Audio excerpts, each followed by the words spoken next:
My photo taste is the Pinterest because they are the best. Visit our website. 6-Minute English From BBC Learning English. Hello and welcome to 6-Minute English, the show that brings you an interesting topic, authentic listening practice, and 6 items of incredibly useful vocabulary. I'm Dan. And I'm Neil. In this programme, we'll be discussing the lovely topic of lunch and what our lunch choices say about us. So, Dan, what are you doing for lunch today? Neil, are you asking me to join you? I'd love to, thanks. There's this great little Vietnamese place we have to check out. It's right next to the office if you just... Actually, I was just asking to, open up today's topic. Sorry, you see, I've brought a sandwich. Oh, a sandwich. Again. How dull. Well, you're not the only one.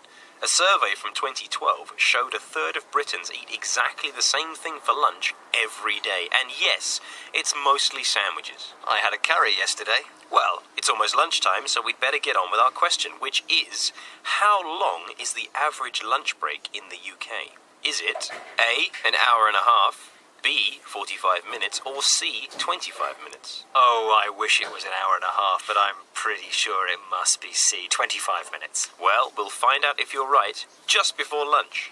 All this talk of lunch is actually making me feel a bit peckish. Peckish. That's a great word, isn't it? It's a slang word for being a bit hungry. Feeling peckish, Dan? I am now. Now, about you and your sandwiches, Neil. 2 slices of bread with filling might be the most popular British lunch choice, but it didn't used to be that way. Listen to food writer B. Wilson. Which adjective does she use to describe sandwiches? They were what you had in an emergency. They were what you had on a long train journey. It was a kind of makeshift lunch when you couldn't get anything better.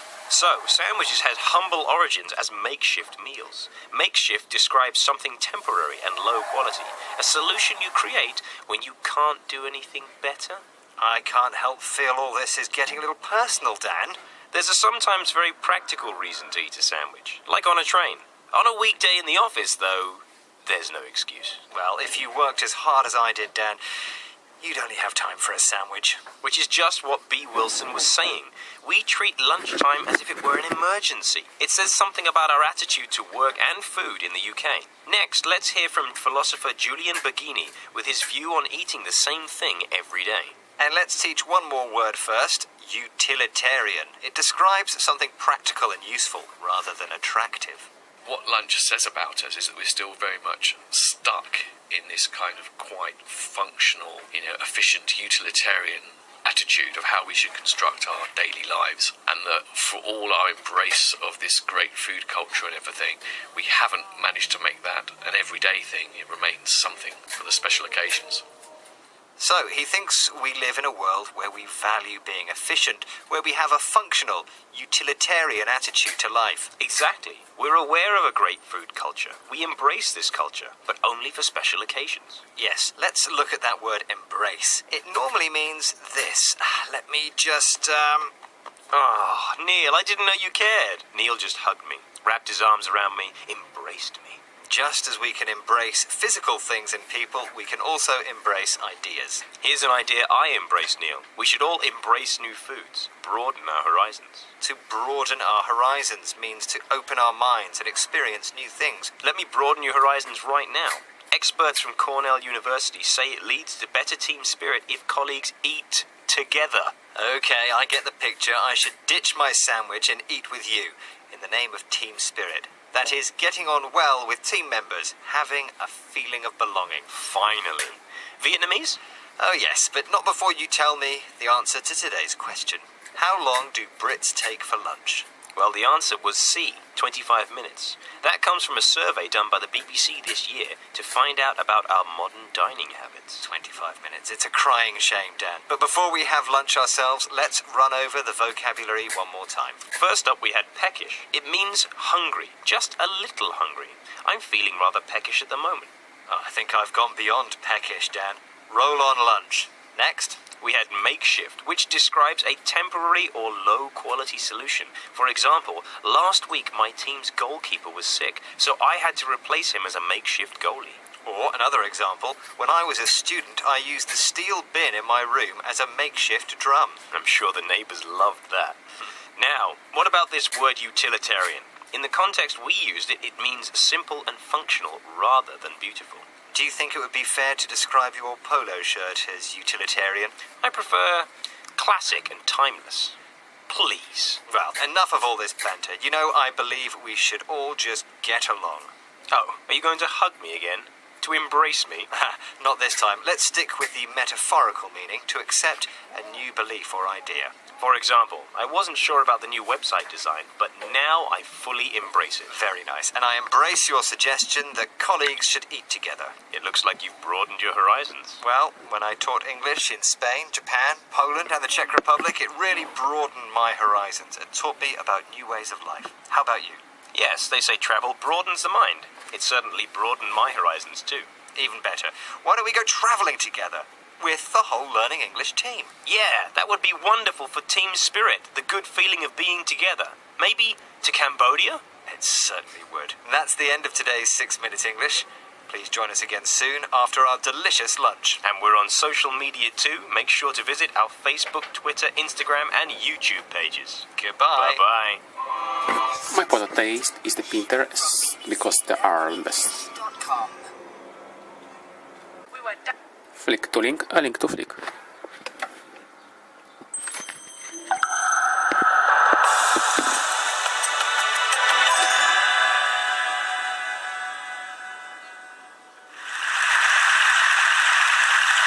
Hi, today I'm going to share my personal journey with female genital mutilation, FGM. Feel free to cry, laugh, cross your legs, or do anything your body feels like doing. I'm not going to name the things your body does. I was born in Sierra Leone. Did anybody watch Blood Diamond? If you have any thoughts, I don't have any diamonds on me, by the way. If you have heard of Ebola, well, that's in Sierra Leone as well. I don't have Ebola. You're all safe. Don't rush through the door. Be seated. You're fine. I was checked before I got here. My grandfather had 3 wives. Don't ask me why a man needs more than one wife. Men, do you need more than one wife?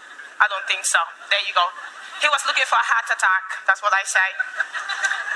Yeah, oh yeah, he was. When I was 3, war broke out in Sierra Leone in 1991. I remember literally going to bed one night. Everything was good. The next day I woke up. Bombs were dropping everywhere. And people were trying to kill me and my family. We escaped the war and ended up in Gambia, in West Africa. Ebola is there as well. Stay away from it. While we were there as refugees, we didn't know what was going to become of us. My mom applied for refugee status. She's a wonderful, smart woman, that one. And we were lucky. Australia said, we'll take you in. Good job, Aussies. Before we were meant to travel, my mom came home one day and said, we're going on a little holiday, little trip. She put us in a car, and we drove for hours and ended up in a bush, in a remote area in Gambia. In this bush, we found 2 huts. An old lady came towards us. She was ethnic-looking, very old. She had a chat with my mom and went back. Then she came back and walked away from us into a second hut. I'm standing there thinking, this is very confusing. I don't know what's going on. The next thing I knew, my mom took me into this hut. She took my clothes off, and then she pinned me down on the floor. I struggled and tried to get her off me, but I couldn't. Then the old lady came towards me with a rusty-looking knife, one of those short knives, orange-looking, has never seen water or sunlight before. I thought she was going to slaughter me, but she didn't. She slowly slid down my body and ended up where my vagina is. She took hold of what I now know to be my clitoris. She took that rusty knife and started cutting away, inch by inch. I screamed, I cried, and asked my mom to get off me so this pain would stop. But all she did was say, be quiet. This old lady sawed away at my flesh for what felt like forever. And then when she was done, She threw that piece of flesh across the floor as if it was the most disgusting thing she's ever touched. They both got off me and left me there bleeding, crying, and confused as to what just happened. We never talked about this again. Very soon we found that we were coming to Australia. And this is when you had the Sydney.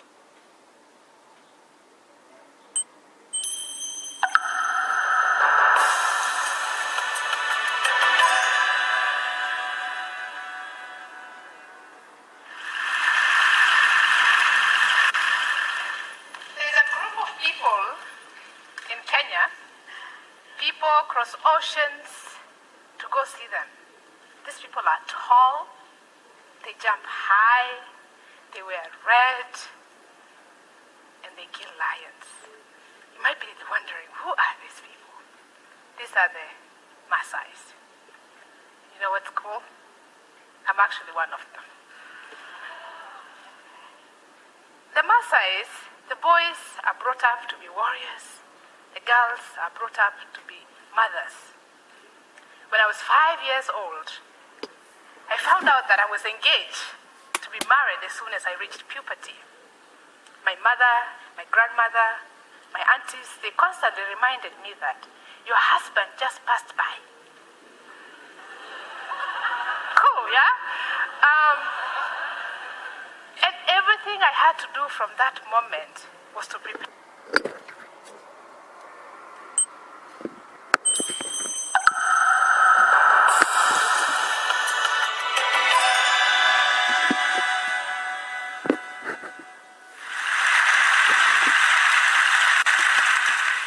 So, can I get a show of hands? How many of you in this room have been in a plane in this past year?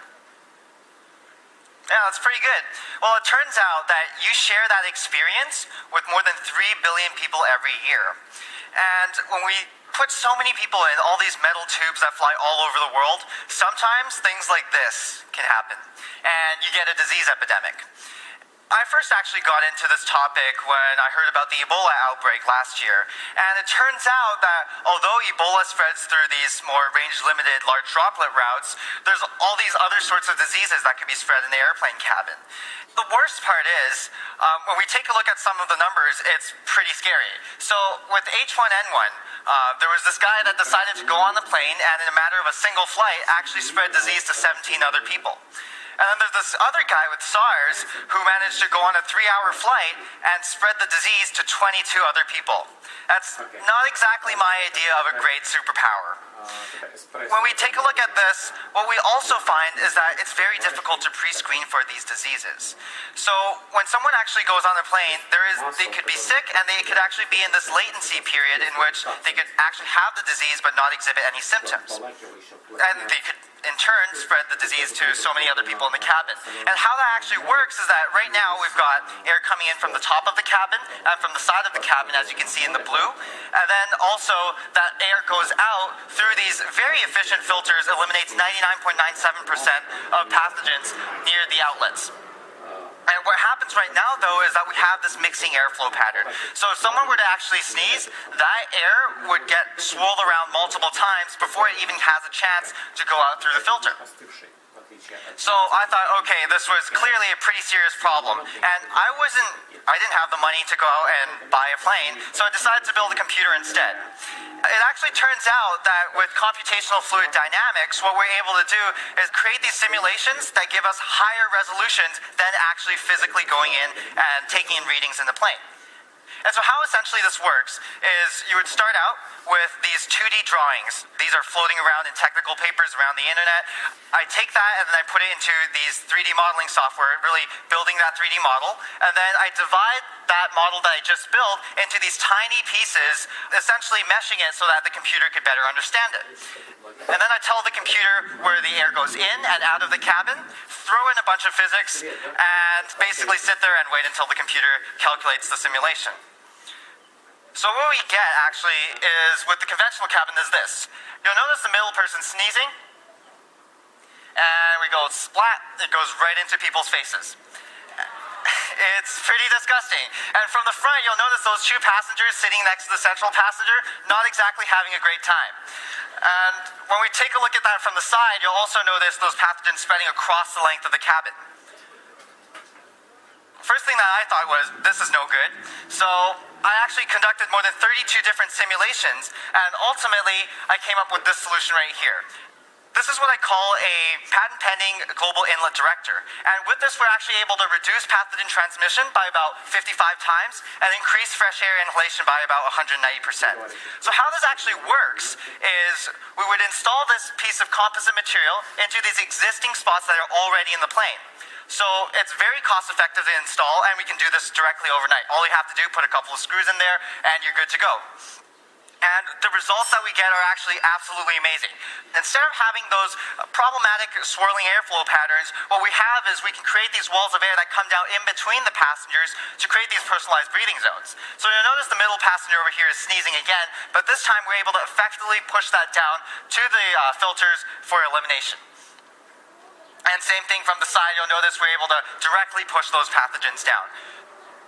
So if we take a look again now at the same scenario, but with this innovation installed, you'll notice the middle passenger sneezes, and this time we're pushing that straight down into the outlet before it gets a chance to infect any other people. So you notice Click to link a link.